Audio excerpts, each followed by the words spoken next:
चिंतन श्री गुरुदेव दत्त श्री स्वामी समर्थ। नमस्कार, मी रोहिणी परत एकदा तुमच्यासाठी एक खूप महत्त्वाचा व्हिडिओ घेऊन आलेली आहे आणि आजच्या व्हिडिओमध्ये एक खूप साधा सोपा उपाय मी तुम्हाला सांगणार आहे। खूप साधा सोपा उपाय आहे आणि हा उपाय तुम्हाला वर्षभर तुम्हाला एक आपण म्हणतो ना की एक छान प्रोटेक्शन देईल। तुमच्या घरातली जी सगळी नकारात्मकता आहे, तुमच्या घरात कोणाला करणी बाधा झाली असेल, कोणाला भूत पिशाचाने बांधलं असेल किंवा सारखी किटकिट होत असेल, घरात सारखे वादविवाद, सारख्या कटकटी होत असतील किंवा सारखे तुमचे कामं होत नसतील, कुठल्याही प्रकारची नकारात्मकतेने तुमच्या जर का आयुष्यामध्ये तो बदल घडत असेल तर आजच्या हनुमान जयंतीचा इतका शुभ योग आहे। कारण बघा, आज आहे गुरुवार, आज आहे पौर्णिमा, आज आहे हनुमान जयंती आणि एवढ्या सुंदर योगावर तुम्हाला सांगते हा उपाय जर का तुम्ही केला तर नक्कीच तुमच्या आयुष्यात बदल झालेला तुम्हाला दिसून येईल। तर तुम्हाला नक्की काय करायचं आहे, तुम्हाला हनुमान मंदिरात तुम्ही आज संध्याकाळी जेव्हा कधी जाणार आहे, बघा तुम्हाला नाही जमलं, तुमचे मिस्टर जाणार असतील किंवा कोणीही तुमच्या घरातलं जर का जाणार असेल तर जाताना फक्त तुम्हाला काय करायचं आहे, एक तांब्याभर पाणी घ्यायचं आहे। त्या तांब्याभर पाण्यामध्ये 2 थेंब तुम्हाला गंगाजलाचे टाकायचे आहे आणि त्यामध्ये 1 रुपया टाकायचा आहे आणि तो रुपया त्यानंतर त्याच्यामध्ये एक जास्वंदाचं फूल टाकायचं आहे, एक लाल रंगाचं जास्वंदाचं फूल तुम्हाला त्यामध्ये टाकायचं आहे। हे पाणी तुम्हाला तुमच्या घरात सगळ्या घरात तुम्हाला फिरवायचं आहे। आधी तुम्हाला तुमच्या देवाऱ्याजवळ घेऊन जायचं आहे, मग तुम्हाला सगळ्या घरात फिरवायचं आहे आणि त्यानंतर तुम्ही जेव्हा मंदिरात जाल तुम्हाला हे हातात घेऊन जायचंय। जेव्हा तुम्ही मंदिरात हे पाणी घेऊन जाल तेव्हा तुम्हाला ते पाणी जे आहे ते हनुमानांच्या चरणावर अर्पित करायचं आहे। हनुमानच्या चरणावर अर्पित करताना थोडं पाणी, त्यातलं जे थोडं पाणी आहे ते पाणी आपल्या बरोबर थोडंसं घेऊन यायचं आहे। वाहिलेलं पाणी थोडंसं बरोबर घेऊन जायचं आहे। वाहिलेलं पाणी घेऊन जाण्यासाठी बरोबर एखादं भांडं किंवा काहीही तुम्ही बरोबर घेऊन जाऊ शकता, एखादी बॉटल घेऊन जाऊ शकता। त्यातलं थोडंसं पाणी तुमच्या घरी घेऊन या। काय शक्यतो एक स्प्रे बॉटल जेवढी असते तसं तुम्ही एक थोडंसं पाणी घेऊन या आणि त्यानंतर ते अर्पण केलेलं पाण्यामधला जो पैसा आहे आणि जे फूल आहे ते तुम्हाला त्यांच्या चरणीच अर्पण करून तुम्हाला परत यायचं आहे। फक्त ते चरणावर अर्पण करताना तुम्हाला कुठल्याही प्रकारचं मारुती स्तोत्र तुम्ही म्हणू शकता, बजरंग बाण तुम्ही म्हणू शकता, हनुमान चालीसा म्हणू शकता किंवा ओम हनुमंते नमः ह्या मंत्राचा जप करू शकता। श्रीराम जय राम जय जय राम म्हणू शकता, जय श्रीराम म्हणू शकता। तुम्हाला ज्या कोणत्या मंत्राचं स्तोत्राचं तुम्हाला पठण येत असेल तर तुम्ही ते म्हणू शकता आणि ते करताना तुम्हाला काय करायचं आहे, तुम्हाला हे पाणी परत तुमच्या घरी घेऊन यायचं आहे।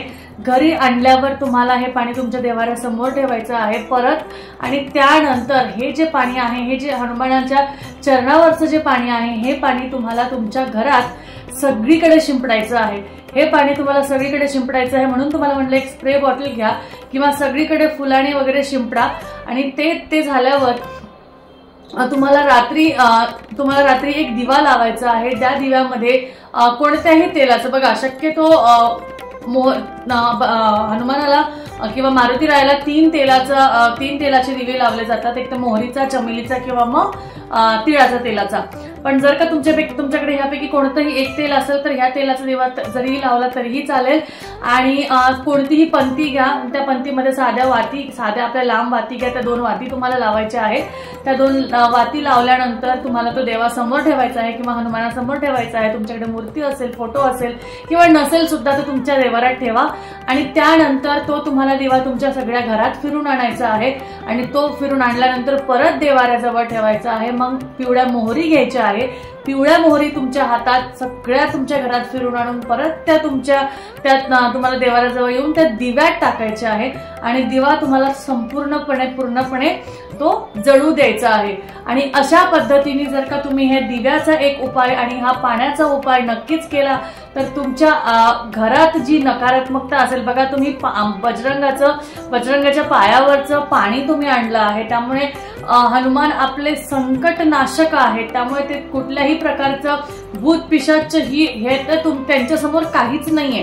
त्यामुळे कुठल्याही प्रकारची नकारात्मकता, नेगेटिव्हिटी तुमच्या घरात असेल ती सगळी घरातनं निघून जाईल आणि ते झाल्यावर तुम्हाला इतका बदल जाणवेल। त्यामुळे हे पाणी शिंपडा। हे पाणी तुम्ही दर 15 दिवसांनी किंवा दर 8 दिवसांनी तुम्ही तुमच्या घरात जेव्हा तुम्ही संडे सॅटर्डे साफसफाई करतात त्यानंतर तुम्ही शिंपडू शकता आणि त्यानंतर तुम्ही ह्या पाण्याचा उपाय केल्यानंतर हा दिव्याचा सुद्धा उपाय हे जे पिवळ्या मोहरी असतात, ह्या पिवळ्या मोहरीमध्ये इतकी ताकद असते की ते वाईट शक्तींना त्यांच्यामध्ये बांधून घेते. त्यामुळे जेव्हा तुम्ही ते पिवळ्या मोहरी तुमच्या घरात घेऊन फिरणार आहात, एक चक्कर म्हणजे आपण म्हणतो ना एक सगळीकडे जाऊन चक्कर मारून येणार आहात, तेव्हा तुम्ही श्रीराम जय राम जय जय राम किंवा हनुमानाचा कोणताही मंत्र किंवा मारुती स्तोत्र, भीमरूपी महारुद्रा काहीही तुम्ही म्हणू शकता. त्या हिशोबाने तुमच्या मनात जी पॉझिटिव्हिटी आहे ती तर वाढेलच, पण त्याचबरोबर ज्या कुठल्या नकारात्मकता आहे तुमच्या घरात, कुठल्याही कोपऱ्यात अडकलेल्या, कुठल्याही पद्धतीने तुमच्या घरात शिरलेल्या, त्या शक्यतो तुमच्या घरातनं 100% निघून जाईल आणि तुम्हाला त्यामध्ये झालेले बदल नक्कीच तुम्हाला जाणवून येतील. तर अशा पद्धतीने आजची माहिती मला असं वाटतं की नक्कीच तुम्हाला आवडली असेल तर नक्कीच व्हिडिओला लाईक करा, शेअर करा, चॅनलला सबस्क्राईब करा, कारण असेच अजून नवनवीन व्हिडिओ मी तुमच्यासाठी नक्कीच घेऊन येणार आहे आणि अशीच माहिती तुम्हाला सारखी देणार आहे. तर चला भेटूया अजून एका छानशा माहितीबरोबर, छानशा व्हिडिओमध्ये. तोपर्यंत काळजी घ्या. आजची जी माहिती आहे, आजचा जो व्हिडिओ आहे तो स्वामी चरणी अर्पण करते आणि परत तुम्हाला पुढच्या व्हिडिओमध्ये भेटते. तोपर्यंत काळजी घ्या. अवधूत चिंतन श्री गुरुदेव दत्त. श्री स्वामी समर्थ. जय जय स्वामी समर्थ.